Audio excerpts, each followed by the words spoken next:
Hello everyone, जैसे कि जीत आपकी किताब की सीरीज़ चल रही है हमारे चैनल पर, तो आज उसी सीरीज़ का 10th चैप्टर हम आपके लिए लेकर आए हैं, जिसका नाम है लक्ष्य बनाएं। अपने लक्ष्य बनाना और हासिल करना। जीवन के रास्तों पर चलते हुए अपनी आंखें अपने लक्ष्य पर जमाए रहें। आम पर ध्यान दें, गुठली पर नहीं।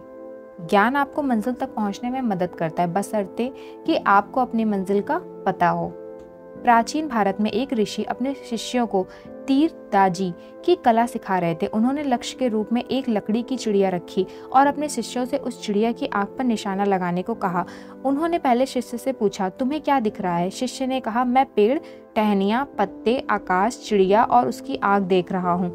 ऋषि ने उस शिष्य को इंतजार करने को कहा। तब उन्होंने दूसरे शिष्य से वही सवाल किया, तो दूसरे शिष्य ने जवाब दिया, मुझे सिर्फ चिड़िया की आंख दिखाई दे रही है। तब ऋषि ने कहा, बहुत अच्छा, अब तीर चलाओ। तीर सीधा जाकर चिड़िया की आंख में लगा। अगर हम अपने मकसद पर ध्यान नहीं लगाएंगे तो अपने लक्ष्य को हासिल नहीं कर पाएंगे। अपने मकसद पर ध्यान लगाना एक मुश्किल काम है, मगर यह एक कला है जिसे सीखा जा सकता है। अपनी नज़र लक्ष्य पर रखें। Keep your eyes upon the goal. 4 जुलाई 1952 को फ्लोरेंस चैडविक कैटलीना चैनल को तैर कर पार करने वाली पहली महिला बनने वाली थी। वह इंग्लिश चैनल को पहली ही बार पार कर चुकी थी। सारी दुनिया की निगाहें उन पर टिकी थी। चैडविक ने घने कोहरे, हड्डियों तक कपाने वाली ठंड और कई बार शार्क मछलियों का मुकाबला किया। वह किनारे पर पहुंचने का प्रयास कर रही थी, लेकिन उसने अपने चश्मे से जब भी देखा उसे घना कोहरा ही दिखाई दिया। किनारा न दिखाई देने की वजह से उसने हार मान ली। चैडविक को सदमा तब लगा जब उसे पता चला कि वह किनारे से सिर्फ आधा मील दूर रह गई थी। उसने हार इसलिए नहीं मानी थी क्योंकि बाधाओं ने उसकी हिम्मत तोड़ दी थी, बल्कि इसलिए मानी थी क्योंकि उसे अपना लक्ष्य कहीं नजर नहीं आ रहा था। वह किसी बाधा की वजह से नहीं रुकी। उसने कहा, मैं बहाने नहीं बना रही हूँ। अगर मैंने किनारा देखा होता तो मैं जरूर कामयाब हो जाती। 2 महीने बाद वह फिर वापस गई और उसने कैटलीना चैनल को पार कर लिया। इस बार खराब मौसम के बावजूद उसने अपने लक्ष्य पर निगाह रखी और वह न केवल सफल रही, बल्कि उसने पुरुषों के रिकॉर्ड को भी 2 घंटे के समय से तोड़ा। लक्ष्य क्यों जरूरी हैं? Why are goals important? तेज धूप और शक्तिशाली मैग्नीफाइज ग्लास के बावजूद कागज को आग तब तक नहीं पकड़ सकती जब तक आप ग्लास को हिलाते रहेंगे। अगर आप उसे थोड़ी देर स्थिरता से पकड़कर प्रकाश को फोकस करेंगे तो कागज आग पकड़ लेगा। ध्यान लगाने, फोकस में ऐसी ताकत होती है। एक बार एक यात्री एक चौराहे पर रुका। उसने एक बुजुर्ग से पूछा, यह सड़क मुझे कहाँ ले जाएगी? बुजुर्ग ने पलटकर पूछा, तुम कहाँ जाना चाहते हो? उस यात्री ने कहा, मैं नहीं जानता। बुजुर्ग ने कहा, तब कोई भी सड़क पकड़ लो, क्या फर्क पड़ेगा? कितनी सही बात है। जैसे कि एलिस इन वंडरलैंड में चेशायर कैट एलिस से कहती है, जब तुम जानती ही नहीं कि तुम्हें कहाँ जाना है तो कोई भी सड़क तुम्हें वहाँ ले जाएगी। मान लीजिए कि आपकी फुटबॉल की टीम खेलने के लिए पूरी उत्साह के साथ तैयार है, तभी अचानक कोई गोल पोस्ट और गोल लाइन को हटा देता है, तब खेल क्या होगा? और अब वहाँ कुछ भी नहीं बचा। अब स्कोर कैसे रखेंगे? आप कैसे जानेंगे कि आप लक्ष्य तक पहुँच गए हैं? बिना दिशा के उत्साह उस जंगली आग की तरह है जिससे मायूसी ही मिलती है। लक्ष्य दिशा का एहसास कराते हैं। क्या आप किसी ऐसी ट्रेन या बस में बैठेंगे जिसके बारे में या ना जानते हो कि वह कहाँ जा रही हो? हरगिज नहीं। लोग ऐसी बस या ट्रेन में तो नहीं बैठेंगे, फिर वे जिंदगी में सफर में बिना लक्ष्य के चलने को क्यों तैयार हो जाते हैं? सपने, ड्रीम्स, महान मस्तिष्क उद्देश्य से भरे होते हैं और अन्य लोगों के पास केवल इच्छाएं होती हैं। ये शब्द हैं वंशीगटन के। लोग अक्सर इच्छा या सपने को लक्ष्य समझने की भूल करते हैं। सपने और इच्छाएं सिर्फ चाहत हैं। चाहतें कमजोर होती हैं। चाहतों में मजबूती तब आती है जब वे इन बातों की बुनियाद पर टिकी होती हैं। दिशा, समर्पण, डेडिकेशन, दृढ़ निश्चय, डिटर्मिनेशन, अनुशासन, डिसिप्लिन, समय सीमा, डेडलाइंस, यही वे बातें हैं जो इच्छा और लक्ष्य में अंतर करती हैं। लक्ष्य वे सपने होते हैं जिनके साथ समय सीमा और कार्य योजना जुड़ी होती है। लक्ष्य मूल्यवान या मूल्यहीन हो सकते हैं। सपनों को असलियत का रूप चाहत नहीं बल्कि लगन देती है। सपनों को असलियत में बदलने वाले कदम: पहला, निश्चित और साफ लक्ष्य लिखें। दूसरा, इसे हासिल करने का प्लान बनाएं। तीसरा, पहली 2 बातों को रोज 2 बार पढ़ें। ज्यादातर लोग अपने लक्ष्य क्यों नहीं बनाते? Why don't more people set goals? कुछ करने की कोशिश करके असफल हो जाने वाले लोग उन लोगों से लाख गुना बेहतर हैं जो कुछ किए बिना सफल हो जाते हैं। लोगों द्वारा लक्ष्य तय न किए जाने की कई वजहें होती हैं, जैसे कि पहला, निराशावादी नजरिया, संभावनाओं की बजाय हमेशा रास्ते की बाधाओं को देखना। दूसरा, असफलता का डर या सोच कि अगर मैं नहीं कर सका तो क्या होगा। लोगों के अवचेतन मन में यह विचार रहता है कि अगर वे लक्ष्य तक तय नहीं करेंगे तो असफलता भी नहीं मिलेगी, लेकिन ये लोग इस बात को नहीं समझते कि लक्ष्य का ना होना असफलता की ही निशानी है। तीसरा, सफलता का आतंक, फियर ऑफ सक्सेस, खुद को कम करके आंकना या सफल जिंदगी को लेकर पाली गई आशंकाओं के कारण भी कुछ लोगों के मन में सफलता का आतंक पैदा हो जाता है। फोर्थ, अभिलाषा की कमी, लैक ऑफ एम्बिशियस, यह हमारे जीवन मूल्यों और साथ ही साथ एक भरपूर जिंदगी जीने की इच्छा के अभाव का नतीजा होती है। हमारी बंद दिमागी हमें आगे बढ़ने से रोकती है। एक मछुआरा था जो जब भी कोई बड़ी मछली पकड़ता तो उसे वापस नदी में फेंक देता था और सिर्फ छोटी मछलियों को अपने पास रहने देता। उसकी इस अजीब हरकत को देखने वाले एक आदमी ने उससे पूछा कि वह ऐसा क्यों कर रहा है। इस पर उस मछुआरे ने जवाब दिया, मेरी कड़ाही बहुत छोटी है। बहुत से लोग जीवन में सफलता इसलिए नहीं प्राप्त कर पाते कि वे उस मछुआरे की तरह छोटी कड़ाही ही लेकर घूमते हैं। यही बददिमागी है। फिफ्थ, अस्वीकार किए जाने का डर, फियर ऑफ रिजेक्शन, इस बात की चिंता कि अगर मैं सफल नहीं हो पाया जो लोग क्या कहेंगे। सिक्स्थ, टाल मटोल, कभी ना कभी तो मैं अपने लक्ष्य तय करूंगा, इसी सोच में महत्वाकांक्षी की कमी होती है। सेवेंथ, घटिया दर्जे का आत्मसम्मान, लो सेल्फ स्टीम, इंसान अपनी अंदरूनी प्रेरणा से काम नहीं करता और उसके जीवन में प्रेरणा का अभाव होता है।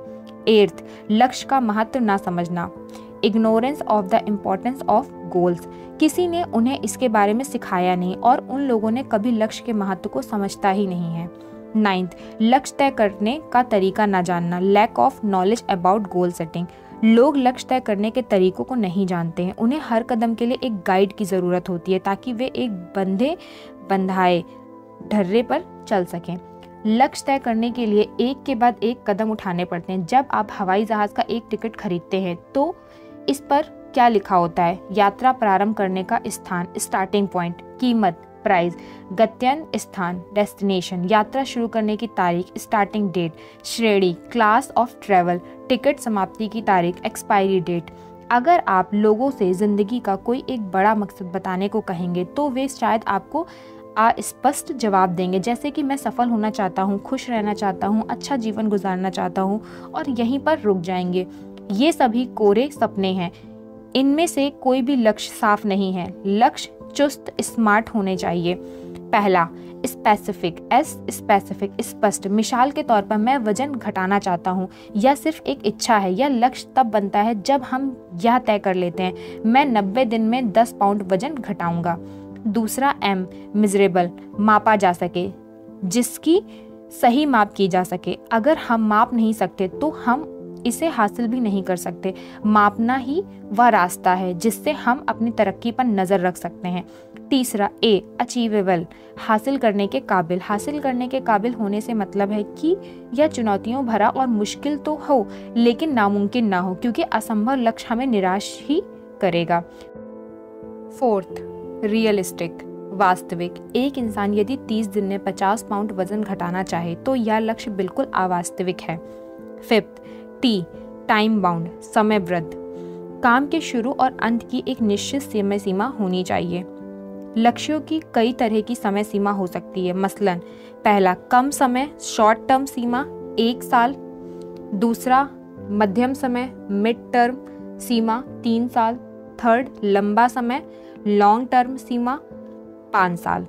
लक्ष्य 5 साल से भी ज़्यादा समय के हो सकते हैं, लेकिन तब वे जीवन का उद्देश्य बन जाते हैं। जीवन का उद्देश्य होना बहुत ज़रूरी होता है, क्योंकि इसके बिना हमारे देखने का नज़रिया तंग हो जाता है और फिर हम जीवन में लक्ष्यों को हासिल करने तक ही सीमित रह जाते हैं और उद्देश्यों को भूल जाते हैं। लक्ष्य को छोटे छोटे हिस्सों में बांट दिया जाए तो उन्हें हासिल करना आसान हो जाता है। जिंदगी में लंबे कदम बढ़ाना बड़े मुश्किल हो, पर इंच इंच बढ़ाना आसान है। लक्ष्य संतुलित होने चाहिए। Goals must be balanced. हमारी जिंदगी एक पहिए की तरह है जिसमें 6 तितलियां लगी होती हैं। पहला, पारिवारिक, फैमिली, हमारे प्रियजन ही हमारे जीने और जीविका कमाने का मकसद हैं। दूसरा, आर्थिक, फाइनेंशियल, हमारा कैरियर और वे चीज़ें जिन्हें पैसे से खरीदा जा सकता है। तीसरा, शारीरिक, फिजिकल, हमारी सेहत जिसके बगैर किसी चीज़ का कोई मायने नहीं है। फोर्थ, मानसिक, मेंटल, हमारा ज्ञान और हमारी बुद्धि। फिफ्थ, सामाजिक, सोशल, हर व्यक्ति और संगठन की कुछ सामाजिक जिम्मेदारियां हैं जिनको पूरा न किए जाने पर समाज टूटने लगता है। सिक्स्थ, आध्यात्मिक, स्पिरिचुअलिटी, हमारे जीवन मूल्य, नैतिकता और चरित्र को दर्शाते हैं। इनमें से कोई भी तीली अपनी जगह से खिसक जाए तो हमारे जीवन का संतुलन डगमगा जाता है। थोड़ा समय निकालकर सोचिए, अगर इन 6 में से कोई एक तीली ना रहे तो जीवन कैसा होगा। संतुलन, बैलेंस। सन 1923 में दुनिया के सबसे अमीर व्यक्तियों में से 8 लोग मिले। अंदाज़ा लगाया गया कि उनकी संपत्ति का जोड़ अमेरिका सरकार की उस समय की कुल संपत्ति से भी ज़्यादा थी। इन लोगों से ज़्यादा कौन जानता था कि जीविका, लिविंग कैसे कमाई जाती है और दौलत कैसे जोड़ी जाती है। अब आइए देखें 25 साल के बाद इनके साथ क्या हुआ। पहला, सबसे बड़ी स्टील कंपनी के मालिक चार्ल्स साब उधार की पूंजी पर 5 साल तक जिए और फिर भी वे दिवालिया होकर मर गए। दूसरा, सबसे बड़ी गैस कंपनी के प्रेसिडेंट हार्वर्ड हवसन पागल हो गए। एक बहुत बड़े व्यापारी आर्थर क्यूटन दिवालिया होकर मर गए। फोर्थ, न्यूयॉर्क स्टॉक एक्सचेंज के प्रेसिडेंट रिचर्ड हिवटानी को जेल जाना पड़ा। फिफ्थ, राष्ट्रपति के कैबिनेट सदस्य अल्बर्ट फॉल को जेल से इसलिए छोड़ दिया गया ताकि वे अपने जीवन के अंतिम दिन घर पर बिता सके। सिक्स्थ, वॉल स्ट्रीट के सबसे बड़े सट्टेबाज जैसी लिवरमोर ने आत्महत्या कर ली। सेवेंथ, दुनिया के सबसे बड़े एकाधिकार कंपनी मोनोपोली के प्रेसिडेंट इवार क्रूजर ने आत्महत्या कर ली। Eighth, bank of international settlement के प्रेसिडेंट लियोन फेजर ने भी आत्महत्या कर ली। ये लोग पैसा कमाने में तो माहिर थे, लेकिन यह भूल गए थे कि जिंदगी को कैसे बनाया जाए। ऐसी ही कहानियां लोगों के मन में भ्रम डालती हैं कि पैसा ही सब बुराइयों की जड़ है। यह सच नहीं है। इनकी समस्याओं की वजह पैसा नहीं था। पैसा भूख को खाना, गरीब को दवाई और ज़रूरतमंद को कपड़ा देता है, लेकिन पैसा सिर्फ लेन देन का जरिया है। दरअसल उन्होंने पैसा कमाने के लिए जिंदगी की बाकी 5 तीलियों की ज़रूरत को नज़रअंदाज किया और यही उनके पतन का कारण बना। हमें 2 तरह की शिक्षा चाहिए। एक वह जो हमें रोजी रोटी कमाना सिखाए, दूसरी वह जो हमें जीने का ढंग सिखाए। कुछ ऐसे लोग हैं जो अपने काम में इतने व्यस्त होते हैं कि वे अपने परिवार, सेहत और सामाजिक जिम्मेदारियों को नज़रअंदाज कर देते हैं। मज़े की बात यह है कि उनसे पूछने पर कि वे ऐसा क्यों करते हैं, उनका जवाब होता है कि वे यह सब परिवार के लिए ही तो कर रहे हैं। जब हम घर से निकलते हैं तो हमारे बच्चे सो रहे होते हैं, जब हम घर लौटते हैं तब भी वे सो रहे होते हैं। 20 साल बाद हमें पाते हैं कि वे सभी हमें छोड़कर चले गए हैं। अब हमारा परिवार ही नहीं रहा। बड़े दुख की बात है।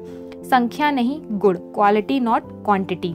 आमतौर पर सुना जाता है कि परिवार के साथ संख्या का नहीं बल्कि गुण का समय बिताना चाहिए, यानी अधिक समय नहीं बल्कि बेहतर समय बिताना चाहिए। ज़रा इसके बारे में सोचकर देखिए, क्या यह वास्तव में सही है? मान लीजिए कि आप शहर के एक रेस्टोरेंट में गए जहां हाथ में सफ़ेद दस्ताने पहने बैरे इंग्लैंड के बने कांटे चम्मच, फ्रांस की क्रॉकरी, स्विट्जरलैंड की चॉकलेट और ऐसी बहुत सारी चीज़ें हैं। आप सुनहरी फ्रेम वाली मेन्यू उठाकर सीख पर भुने हुए चिकन का ऑर्डर देते हैं। कुछ ही देर में बैरा बेहद लजीज चिकन का छोटा सा टुकड़ा लाकर आपको देता है। आप उसे खाते हैं और पूछते हैं, क्या इतना ही मिलेगा? बैरा जवाब देता है, संख्या क्वांटिटी से ज़्यादा महत्व गुण क्वालिटी का होता है। मुझे उम्मीद है कि आपको बात समझ में आ गई होगी। हमारे परिवार को संख्या और गुण दोनों की ज़रूरत होती है। आप क्वालिटी टाइम पर अपना अधिकार नहीं दिखा सकते। आप ये नहीं कह सकते कि अब हम एक दूसरे के साथ क्वालिटी टाइम बिताएंगे। वास्तविकता यह है कि ज़िंदगी के बेहतर पल क्वालिटी टाइम ढेर सारे तजुर्बे के बीच ही जन्म लेते हैं। बड़े लोगों से जब उनके बचपन की सबसे बेहतर यादों के बारे में पूछा जाता है तो वे उन लम्हों को याद करते हैं जब उनकी माँ ने उन्हें कोल्ड ड्रिंक लाकर दिया था या उनके बीमार होने पर कोई कहानी पढ़कर सुनाई थी। दोस्तों और परिवारों के लोगों के साथ बिताई गई दुनियादारी की जिंदगी के बीच ही वे कीमती पल भी आते हैं जब अपने आपस में हंसी मजाक किया होता है, एक दूसरे के एहसासों में भागीदारी की होती है। किसी ने मुस्कुराकर ठीक उस वक्त आपका उत्साह बढ़ाया होता है जब आपको उसकी बेहद ज़रूरत होती है या किसी दोस्त ने आड़े वक्त में मदद की होती है। सेहत, हेल्थ। पैसा कमाने के चक्कर में हम अपनी सेहत खो बैठते हैं और खोई हुई सेहत को पाने के चक्कर में अपना पैसा, इस तरह पैसा भी चला जाता है और सेहत भी। सामाजिक दायित्व, सोशल रिस्पॉन्सिबिलिटी। पैसा कमाने के चक्कर में हम अपने सामाजिक दायित्वों को नज़रअंदाज करते हैं और समाज में गिरावट आने देते हैं। हम यह नहीं सोचते कि किसी दिन खुद भी इस हालत के शिकार बन जाएंगे। अपने लक्ष्यों को जांचें परखें। जो इंसान किसी चीज़ पर निशाना ही नहीं लगाता वह चूकेगा क्यों? छोटे लक्ष्य बनाना ही सबसे बड़ी गलती होती है।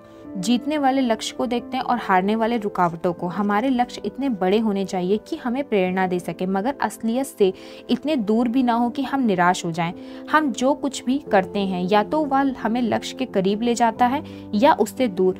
हर लक्ष्य इन पैमानों पर तौला जाना चाहिए। रोटरी क्लब के 4 सूत्री टेस्ट की तरह।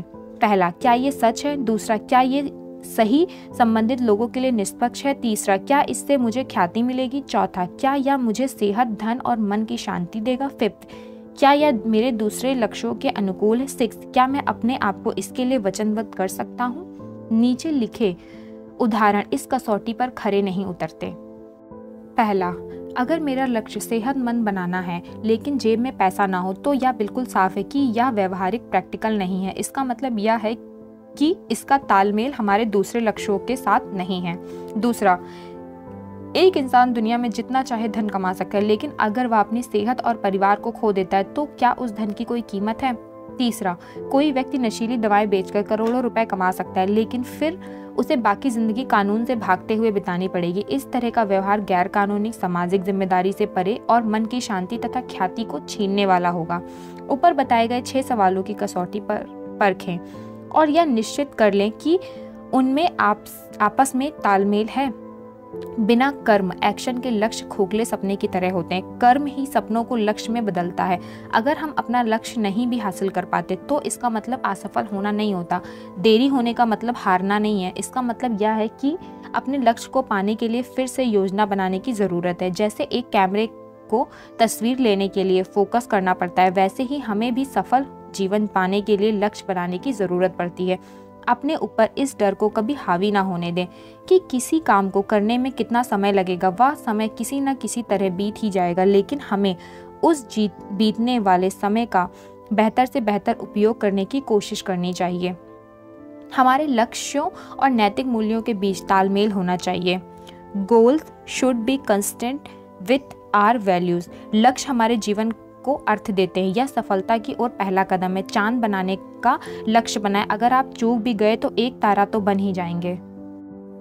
बाधाएं ऐसी डरावनी चीजें हैं जो लक्ष्य से आंखें हटाने पर आपको दिखती हैं। ये शब्द हैं हेनरी फोर्ड के। इस दुनिया में हम सभी के जीवन में एक उद्देश्य है और यह हर इंसान का अलग अलग हो सकता है। किसी ऑर्केस्ट्रा में अगर हर कोई एक ही बाजा बजा रहा हो तो वह सुनने में शायद अच्छा नहीं लगेगा। छोटी योजनाएं ना बनाएं, उनमें इंसान के दिलों में जोश भरने वाला जादू नहीं होता। बड़ी योजनाएं बनाएं, पूरी आशा के साथ ऊंचाई की ओर बढ़ें और काम करें। इसमें कोई फर्क नहीं पड़ता कि हम कहाँ हैं, महत्व इसका है कि हम किस दिशा में जा रहे हैं। बिना किसी उद्देश्य के मेहनत और साहस भी बेकार होते हैं। चिंता गलत लक्ष्य बनाने की ओर ले जाती है। चिंतित आदमी उन बातों के बारे में सोचता रहता है जिन्हें वह घटित होते नहीं देखना चाहता। सक्रियता का मतलब उपलब्धि नहीं है। सक्रियता को उपलब्धि मानने की भूल ना करें। कटघोड़ा अपनी जगह पर लगातार चलता दिखता है लेकिन आगे जरा भी नहीं बढ़ता। सक्रियता और उपलब्धि में बहुत फर्क है। एक फ्रांसीसी वैज्ञानिक फैब ने इस बात को भेड़चाल वाले कैटरपिलर्स के साथ एक प्रयोग करके दिखाया। कैटरपिलर्स अपने सामने वाली की नकल करते हुए आंखें मूंद कर चलते हैं। फैब्रे ने उन्हें एक फूलदान के घेरे में इस तरह से रखा कि सबसे आगे वाला कैटरपिलर वास्तव में सबसे पीछे वाले कैटरपिलर के ठीक पीछे रहे। फिर उसने चीड़ के कांटे जो कैटरपिलर का भोजन है उस फूलदान के बीच में रख दिए। कैटरपिलर्स उस फूलदान में एक घेरे में ही घूमते रहे। आखिरकार 1 हफ्ते तक चक्कर लगाने के बाद वे थकान और भूख से मर गए, जबकि खाना उनसे कुछ ही इंच दूर था। हमें कैटरपिलर से सीख लेनी चाहिए। सिर्फ काम करते रहने का मतलब यह नहीं है कि आप कामयाबी की तरफ बढ़ रहे हैं। हर किसी को अपने काम को परखते रहना चाहिए ताकि हमारे काम का फल भी मिल सके। एक आदमी अपनी पत्नी के साथ गाड़ी चला रहा था। पत्नी ने कहा, प्रिय हम लोग गलत दिशा में जा रहे हैं। पति ने जवाब दिया, कौन परवाह करता है, हम बिफोर टाइम चल रहे हैं। अगर हम सिर्फ रफ्तार और काम करने को कामयाबी समझ बैठें तो हमारी गाड़ी तो बहुत अच्छी चलेगी मगर हम कहीं पहुंचेंगे नहीं। निरर्थक लक्ष्य, मीनिंगलेस गोल्स। किसी किसान का एक कुत्ता सड़क के किनारे बैठकर आने वाली गाड़ियों का इंतजार करता रहता था। जैसे ही कोई गाड़ी आती वह भौंकता हुआ उसके पीछे दौड़ता। एक दिन उसके पड़ोसी ने उस किसान से पूछा, क्या तुम्हें ऐसा लगता है कि तुम्हारा कुत्ता कभी किसी गाड़ी को पकड़ पाएगा? उस किसान ने जवाब दिया, सवाल यह नहीं है कि वह किसी गाड़ी को पकड़ पाएगा बल्कि यह है कि अगर पकड़ जाए पाएगा तो वह क्या करेगा। बहुत से लोग उस कुत्ते का तरह निरर्थक मीनिंगलेस लक्ष्यों के पीछे भागते रहते हैं। कार्य योजना, एक्शन प्लान। किसी अच्छी योजना पर फौरन अमल करना किसी पर लिहाज से दुरुस्त योजना पर अगले हफ्ते अमल करने से बेहतर है। पहला, सफलता को व्याख्यायित करें, आपके लिए इसका क्या मतलब है।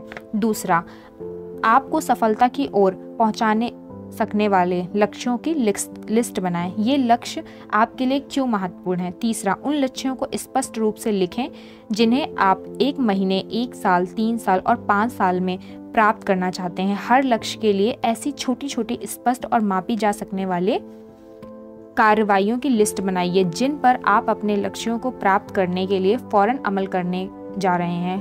हर कार्रवाई के लिए निश्चित समय सीमा तय करें।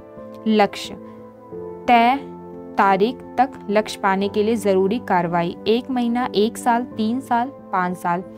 तो ये था फ्रेंड्स जीत आपकी किताब का 10th चैप्टर कि हम लक्ष्य कैसे बनाएं और उन लक्ष्य को कैसे हासिल करें। तो आज के वीडियो में बस इतना ही, बाकी का नेक्स्ट चैप्टर में।